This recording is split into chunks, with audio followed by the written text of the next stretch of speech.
এই সেই ভুতুরে স্টেশনের টিকিট কাউন্টার। আর এই সেই টিকিট কাউন্টার যেখানে ভূতের আধিপত্য। এটা ভুতুরে স্টেশন তো না? সামনে কোনো ঘরবাড়ি দেখতে পাচ্ছেন? দূরে দূরে সব ঘরবাড়ি।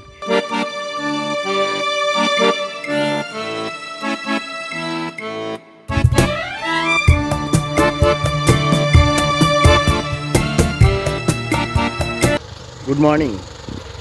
আজকে 1 মার্চ 2026। আমি রয়েছি পুরুলিয়াতে। আজকে একটা দারুণ জায়গায় ঘুরতে যাব পুরুলিয়া থেকে। এখন আমার গাড়ি আসবে, সেই গাড়িতে করে যাব বেগুনকোদর স্টেশন, মানে যেটা ভুতুরে স্টেশন। ঠিক আছে, তারপরে আরেকটা জায়গায় যাব। তো চলুন গাড়ি আসুক, গাড়িতে উঠে আপনাদেরকে কল করছি। হ্যাঁ, গাড়ি এসে গেছে। এই হচ্ছে প্রদীপবাবু, যিনি আমাদেরকে ঘোরাবেন। এখন প্রথমে যাচ্ছি বেগুনকোদর, তাই তো? এখান থেকে কতক্ষণ লাগে বেগুনকোদর? আচ্ছা, বাঘমুন্ডি থেকে বেগুনকোদর 1.5 ঘন্টা মতো লাগে। চলুন।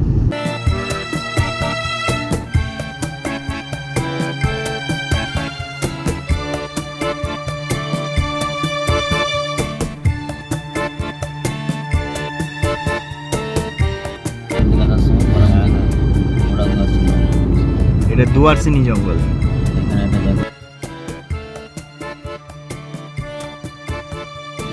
একটা গাছে একটু পলাশ ফুল দেখতে পেলাম, তাই সামনে দাঁড়ালাম, দেখি কটা পাড়া যায় কিনা। এই হচ্ছে পলাশ, দেখুন এই পলাশ ফুল, দেখি এটা ভাঙা যায় কিনা। এই দেখুন পলাশ গাছ থেকে পলাশ ফুল নিজে হাতে পারলাম।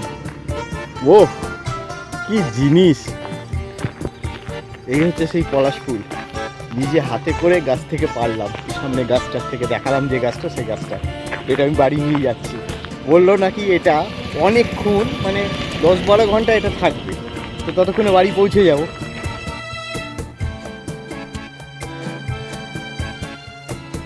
বেগুনকোদর রেলওয়ে স্টেশন ভারতের অন্যতম চর্চিত এবং তথাকথিত ভুতুরে স্টেশন হিসাবে পরিচিত।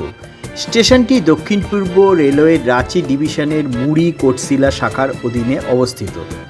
1960 সালে সাঁওতাল রানী লাচেন কুমারী এবং ভারতীয় রেলের যৌথ উদ্যোগে এই স্টেশনটি তৈরি হয়েছিল, কিন্তু তার পরেই শুরু হয়ে গেছিল বিপদ। সেই বিপদ কি, সেটা সেখানে পৌঁছে আপনাদেরকে বলছি। এই হচ্ছে সেই বেগুনকোদর স্টেশন, যেই স্টেশনের নামে কত গল্প আছে, যে এখানে আত্মার বাস। রাত্রির বেলা এই স্টেশনে কেউ, কোনো ট্রেন দাঁড়ায় না। 1967 সালে বেগুনকোদর স্টেশনের এই রেল লাইনে একজন মহিলা রেলে চাপা পড়ে আত্মহত্যা করেন। তার কিছুদিন পরে জনৈক রেলকর্মী দাবি করেন যে তিনি রেল লাইনে সাদা শাড়ি পরিহিত এক মহিলার ছায়ামূর্তি দেখেছেন। এর কিছুদিন পরে সেই রেলওয়ে স্টেশনের স্টেশন মাস্টার এবং তার পরিবারের রহস্যময় মৃত্যুর ঘটনা ঘটলে এলাকায় আতঙ্ক ছড়িয়ে পড়ে। রাতের বেলা তখন এই এলাকার ধারে কাছে কেউ ঘেঁষত না। এর ফলে রেলকর্মীরা সেখানে কাজ করতে অস্বীকার করেন এবং স্টেশনটি দীর্ঘ 42 বছর ধরে বন্ধ থাকে। অর্থাৎ 42 বছর ধরে এখানে কোনো ট্রেন দাঁড়াতো না। দিনের বেলায় দু একজন লোককে দেখা গেলেও রাতের বেলায় এই স্টেশনের ধারে কাছে কেউ ঘেঁষত না। অবশেষে 2007 সালে স্থানীয় গ্রামবাসীদের আবেদনের ভিত্তিতে তৎকালীন রেলমন্ত্রী শ্রীমতী মমতা বন্দ্যোপাধ্যায় 2009 সালের অগস্ট মাসে স্টেশনটি পুনরায় চালু করেন। এই সেই ভুতুরে স্টেশনের টিকিট কাউন্টার। দেখুন এখন সকাল 9টা বাজে, কাউকে দেখতে পাচ্ছেন কি? 2-1 জন ছাড়া, প্রয়োজন ছাড়া কেউ আসে না এখানে। এই সেই বেগুনকোদর স্টেশন রাতের বেলা।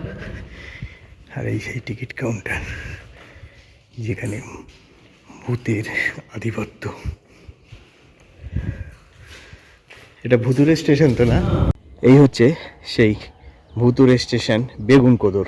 দেখুন সকাল 9টা বাজে, কোনো লোকজন কিন্তু এখানে নেই, এবং রাত্রির বেলা এর ত্রিসীমানায় কেউ ঘেঁষে না। যদিও এখন নতুন করে রেনোভেট করে কিছু এখানে শুরু করেছে ট্রেন চলাচল, তবে সেটা দিনের বেলা। দিনের বেলা কিছু লোকাল ট্রেন এখানে দাঁড়ায়, কিন্তু রাত্রিবেলা এখানে কোনো রকম কোনো লোকাল ট্রেন দাঁড়ায় না। এই হচ্ছে সেই বেগুনকোদর স্টেশন। এই হচ্ছে বেগুনকোদর স্টেশনের চারপাশটা দেখুন। সামনে কোনো ঘরবাড়ি দেখতে পাচ্ছেন? দূরে দূরে সব ঘরবাড়ি।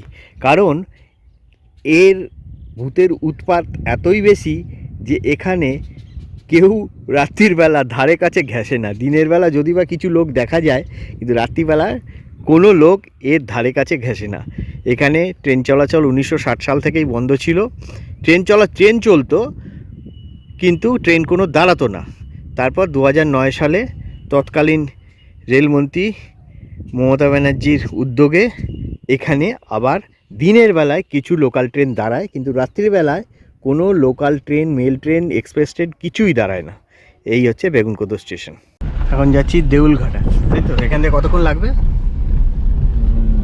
আধা ঘন্টা। এই সেই বেগুনকোদর স্টেশন ছেড়ে যাচ্ছে।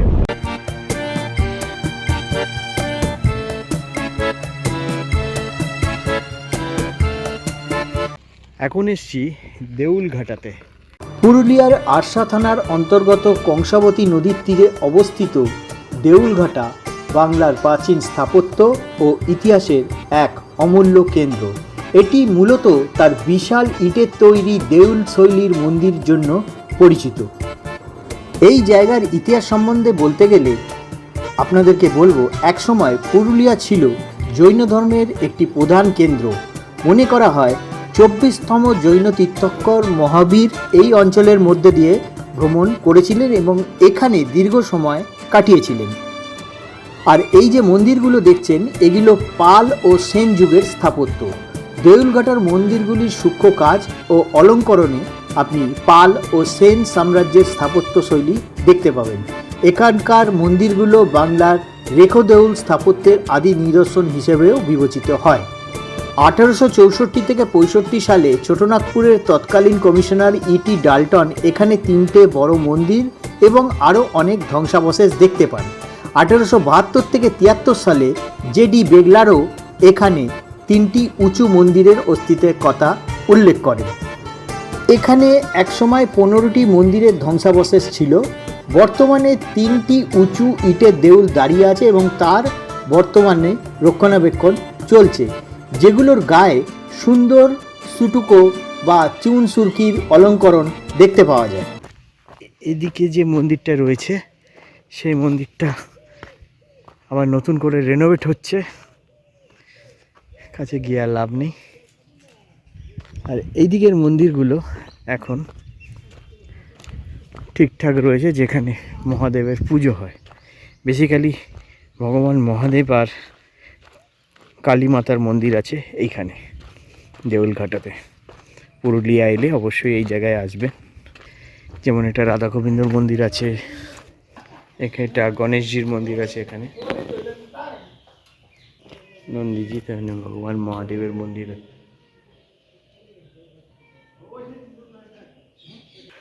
বহু প্রাচীন মন্দির, যে মন্দিরের ধ্বংসাবশেষ এখানে রয়েছে।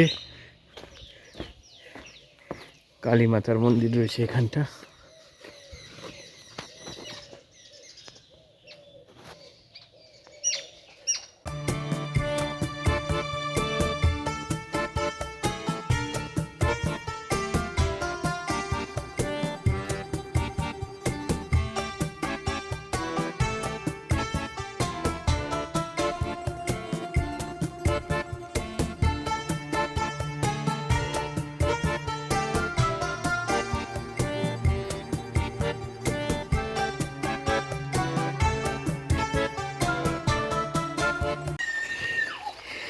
দেখুন কি সুন্দর জায়গা, কংসাবতী নদীর ধার।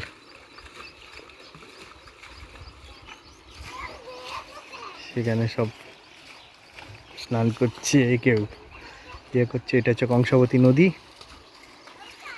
কংসাবতী। তার সামনে এই দেউলঘাটা, আর এই দিকটা হচ্ছে গিয়ে একটু পলাশের জঙ্গল টাইপের আছে। চলুন দেখা যাক, যদি কোনো গাছে কোনো পলাশ ফুল দেখতে পাওয়া যায় তো। কেন এবছর তো পলাশ ফুল সেরকম একটা কোনো গাছে ফোটেনি।